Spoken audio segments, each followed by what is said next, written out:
जय श्री राम दोस्तों, आप लोगों का बहुत बहुत स्वागत है हमारे चैनल पर। आज की वीडियो में हम सीता माता के जन्म की कहानी आपको सुनाएंगे। वैसे तो माता सीता के जन्म को लेकर कई सारी कहानियाँ प्रचलित हैं। कोई कुछ कहानी सुनाता है तो कोई कुछ, इसलिए ये स्पष्ट रूप से कह पाना थोड़ा सा मुश्किल है कि सीता माता का जन्म कैसे हुआ और उनकी माता आखिर में थी कौन, पता नहीं चलता है। क्योंकि लोक कथाओं के अनुसार कई अलग अलग तरीक़ों की ऐसी कथाएं हैं जो अलग अलग मत प्रदान करती हैं। मतलब साफ नहीं कहा जा सकता कि सीता माता का जन्म आखिर कैसे हुआ था, उनकी माता कौन थी और कहाँ से वो उत्पन्न हुई थी। इसी प्रकार की एक लोक कथा मैं आप लोगों को आज सुनाती हूँ, जो कि मैंने इंटरनेट से और कई सारी चीज़ों से, ऐसी जगहों से ली है जहाँ पर ऐसा माना जाता है कि ये लोक कथा जो है वो काफ़ी प्रचलित है और ये सत्य है। बाकी मैं नहीं जानती हूँ, प्रभु जाने वो तो, कि माता सीता का जन्म कैसे हुआ था, लेकिन ये कथा बहुत ही प्रचलित कथा है। तो चलिए शुरू करते हैं इस कथा को। एक समय की बात है, लंकापति रावण के तप से खुश होकर भगवान ब्रह्मा उन्हें वरदान मांगने को कहते हैं। रावण उनसे अमर होने का वरदान मांगता है। ब्रह्मा जी उसे अमर होने के अलावा कोई अन्य वरदान मांगने के लिए कहते हैं। रावण वरदान में मांगता है कि मुझे सुर, असुर, पिशाच, नाग, किन्नर या अप्सरा कोई भी ना मार सके। रावण मनुष्य द्वारा न मारे जाने के बारे में नहीं बोलता है, क्योंकि वह मनुष्य को तिनके के समान समझता था। वरदान पाने के बाद रावण हर तरफ तबाही मचाना शुरू कर देता है।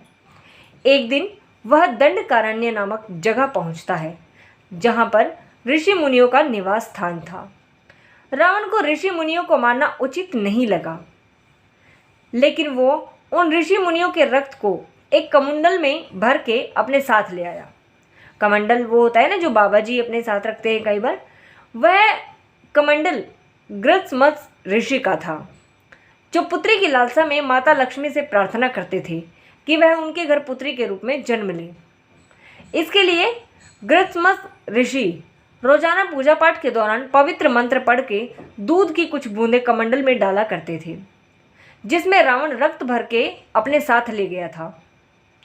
रावण कमंडल को लंका ले गया और वह वहां पहुंचकर कमंडल अपनी पत्नी मंदोदरी को देकर कहता है कि यह विषैले रक्त से भरा हुआ है, इसे संभाल कर रखना और किसी को मत देना। कुछ दिन बाद विहार के लिए रावण किसी पर्वत पर चला जाता है। मंदोदरी को इस तरह रावण का जाना अच्छा नहीं लगता।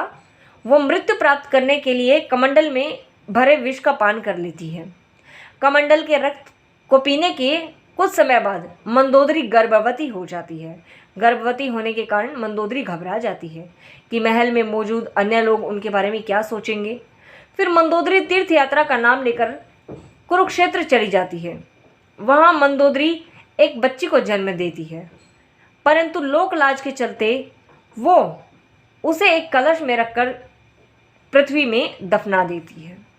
जो पुत्री की लालसा में माता लक्ष्मी से प्रार्थना करते थे, वह उनके घर पुत्री के रूप में जन्म ले।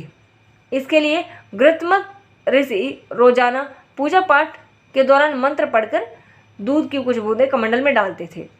इस प्रकार से जो ऋषि थे, जो जिन्होंने कमंडल में दूध की बूंदें डाली थी, उसकी वजह से मंदोदरी जो है वो गर्भवती हो जाती है।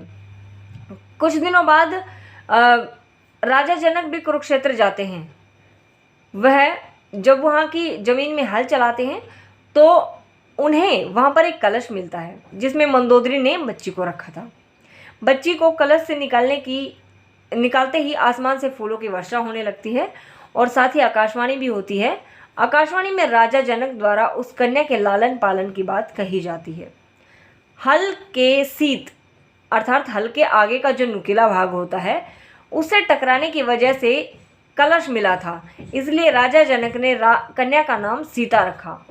तो दोस्तों, ये एक लोक कथा थी जो कि बहुत ही अधिक प्रचलित है कि माता सीता का जन्म कैसे हुआ था, कि किस प्रकार से वो पृथ्वी पर आई थी और क्या ऐसा माना जाता है कि भाई मंदोदरी ही उनकी माता थी। लेकिन ये सत्य होगा भी या मिथ्या है ये मुझे नहीं पता है, लेकिन ऐसा बहुत जगह कहा जाता है और कहानी पढ़ के भी ऐसा लगता है कि हो सकता है कि ये सत्य हो। दोस्तों, उम्मीद है कि आप लोगों को कहानी पसंद आई होगी और अगर आई है तो प्लीज़ इसे लाइक और शेयर कीजिएगा, साथ ही सब्सक्राइब कर लीजिएगा हमारे चैनल को ऐसे ही और वीडियोज़ देखने के लिए। मिलते हैं नेक्स्ट वीडियो में, तब तक के लिए जय श्री राम।